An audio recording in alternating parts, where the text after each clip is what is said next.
El perro negro. Por las calles de la colonia era común ver a los grandes señores deambular, ya sea en sus carruajes, acompañados de sus esposas e hijas, o bien seguidos de sus sirvientes, buscando algún lance amoroso.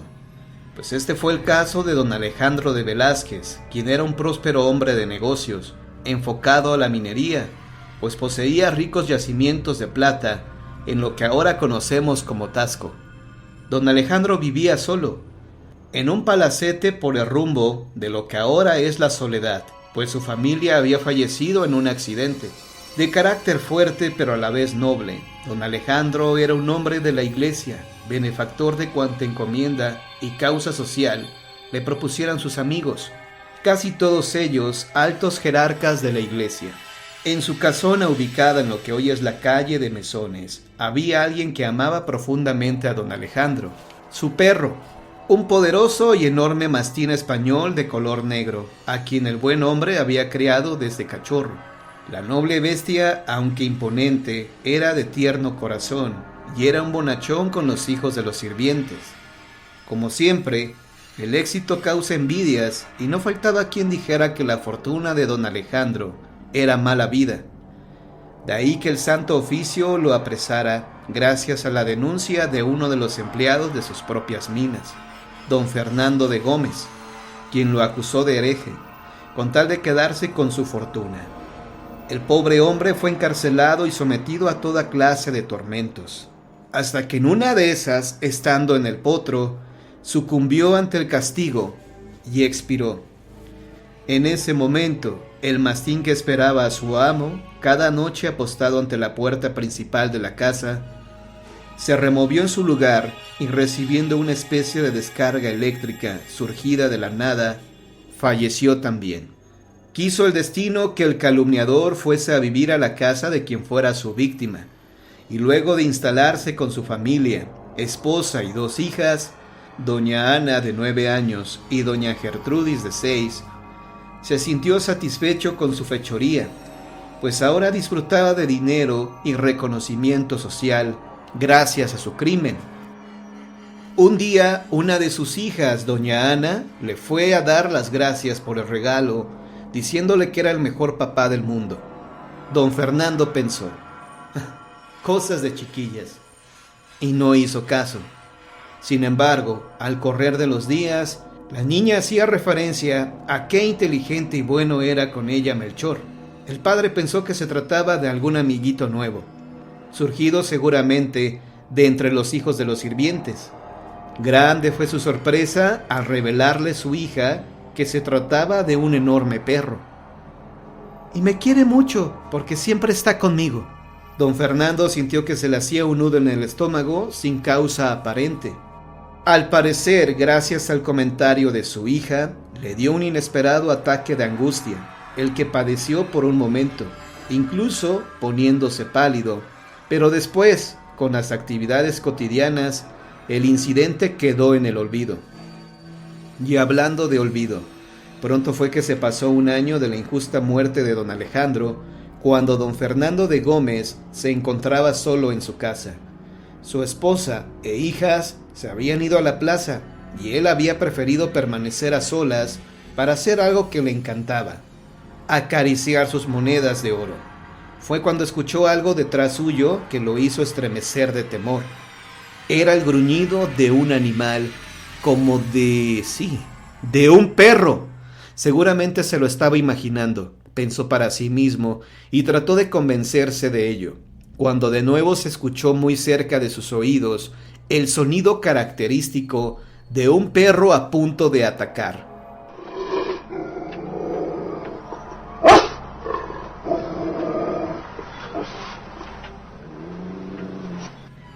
No bien lo había pensado cuando sintió claramente, primero en sus brazos y luego en su garganta, unos filosos colmillos, mientras que el peso del que seguramente era un poderoso animal lo derribaba al suelo.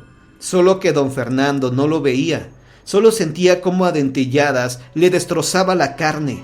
Una vez que derribó al traidor empleado, el invisible y enorme perro, al parecer, se echó prácticamente encima del hombre, pues éste sentía muy cerca el pestilente aliento del perro. Don Fernando, quien estaba a punto de escapar piadosamente del percance por medio de un desmayo, de pronto lo vio. Era el perro negro de don Alejandro, que había venido a cobrar venganza. Tan pronto pensó lo anterior, cuando su corazón se detuvo, y luego el silencio lo inundó todo.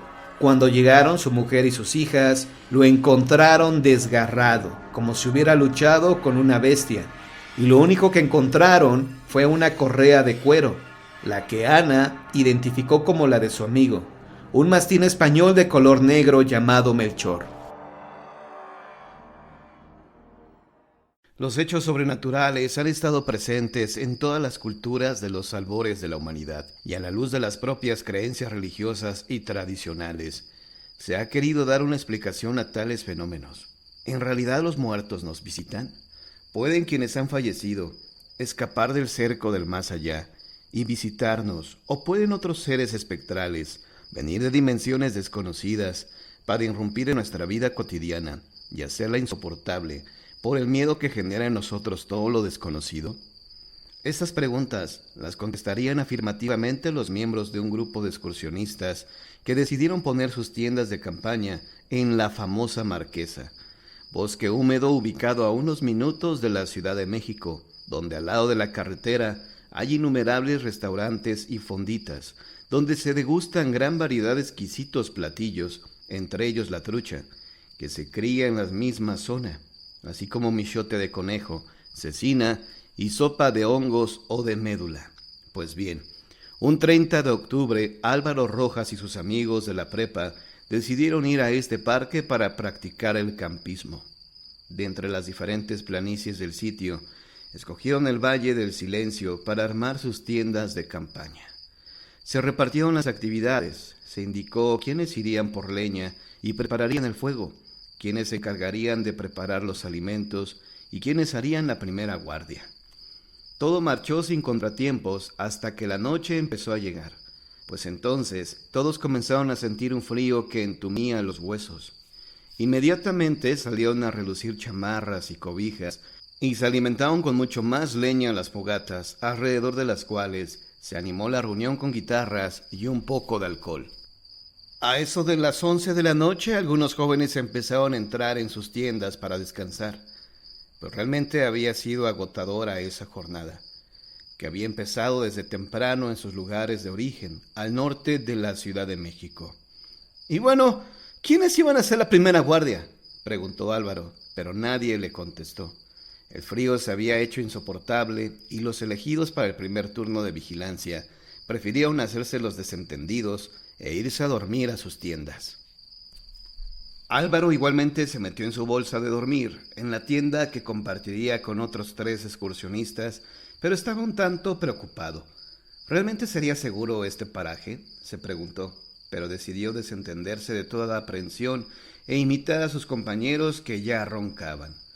El calor que le proporcionaba su bolsa hizo que pronto se sintiera laxo.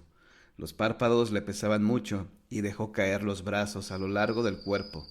Justo cuando sentía que el sueño lo absorbía, escuchó a lo lejos ruidos de caballos, luego gritos, muchos gritos de jinetes enfurecidos. Los sonidos parecían provenir de lo espeso del bosque y aproximarse a toda velocidad. Todos los muchachos a un tiempo se incorporaron en sus bolsas y aterrados, pensando que iban a ser arrollados por una estampida de corceles. Se prepararon para salir corriendo, pero en cuanto Álvaro descorrió el cierre de su tienda, se halló con el paraje totalmente solitario. El silencio se había hecho de repente. Tras unos segundos de duda, el joven, empujado por los demás, al fin se decidió salir. De las otras tiendas lo veían con temor, pero pronto todos estaban revisando el paisaje y comentando entre ellos el hecho inexplicable. Casi todos hicieron una misma pregunta. ¿Oyeron eso? Eran caballos, muchos. ¿Cómo habrán desaparecido tan pronto? ¡Shh! ¡Cállense!, pidió de pronto Álvaro. ¡Hey! ¿Escuchan? Vienen otra vez. Son muchos jinetes. En un segundo parecía que los tenía justo encima de ellos. Voces espectrales gritaban claramente palabras como: ¡Disparen! ¡Ahí, chinacos! ¡Se les va! ¡Carga el flaco derecho! De pronto sonaron como golpes de espadas y tiros de fusil. Todos los jóvenes, sin tener ante sí más que la oscuridad de la noche, muy helada por cierto, se metieron de nuevo en sus tiendas y las cerraron, para no volver a salir sino hasta que vieron la luz del sol, pese a que aquel fenómeno no duró demasiado, pues en cosa de minutos ese ruido de caballos y gente se fue desvaneciendo poco a poco.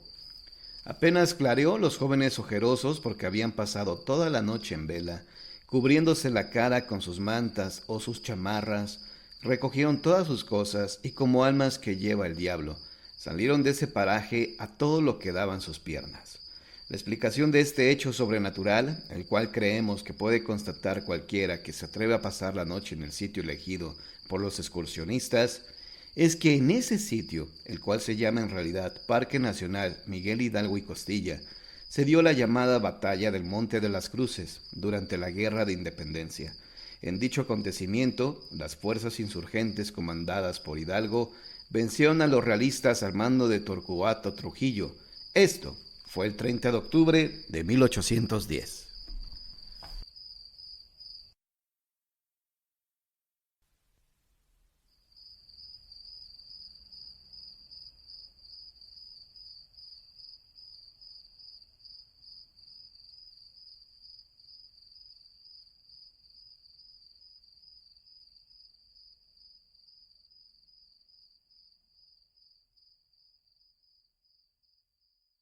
Me visitó su espíritu.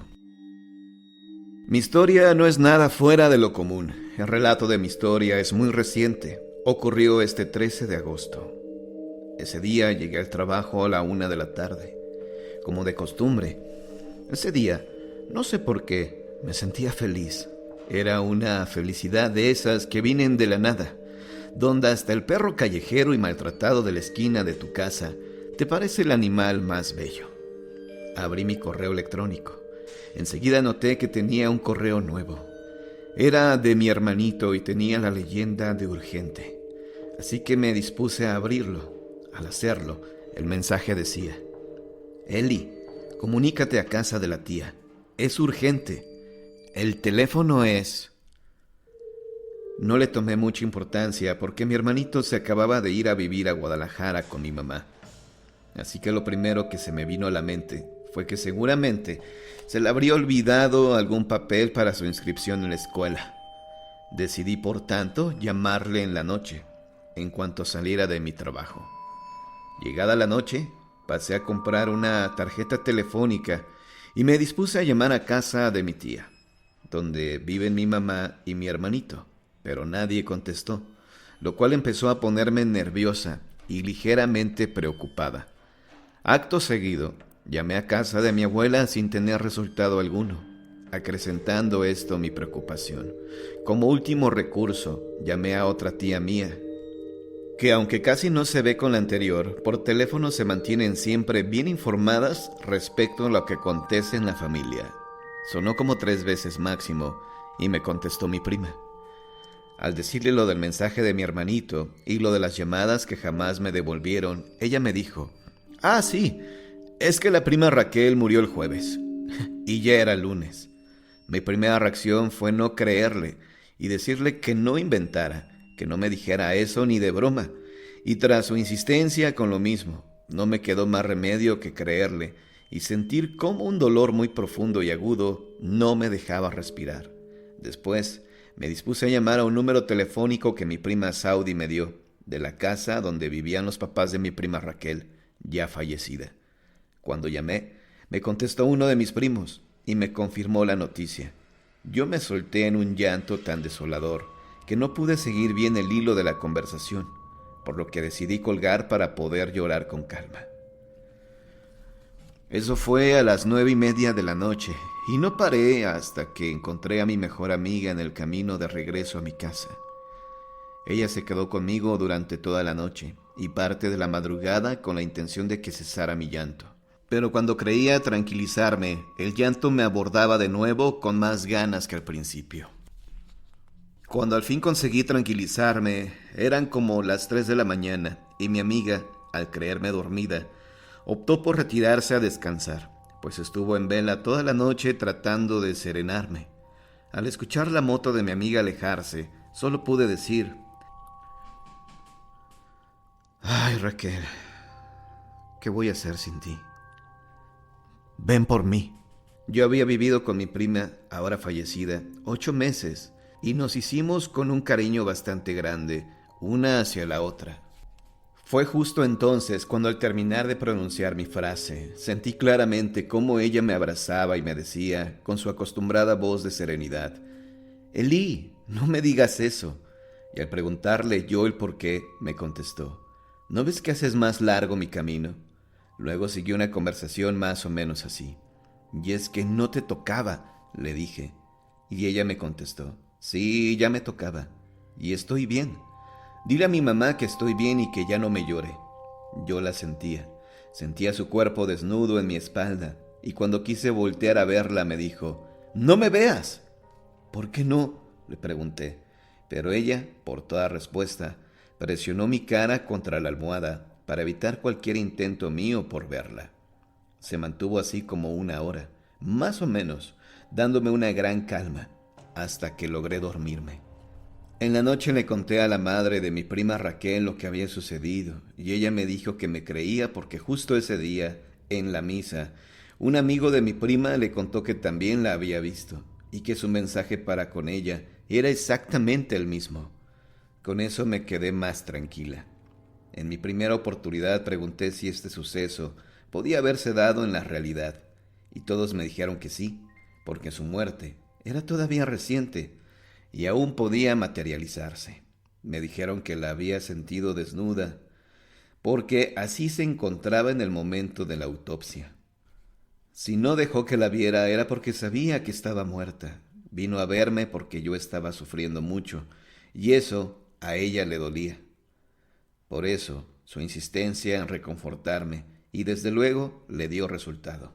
Todavía lloro al acordarme de ella, pero ya es mucho menor mi llanto, pues ahora la veo como un lindo recuerdo, y ya sé que hay vida después de la muerte.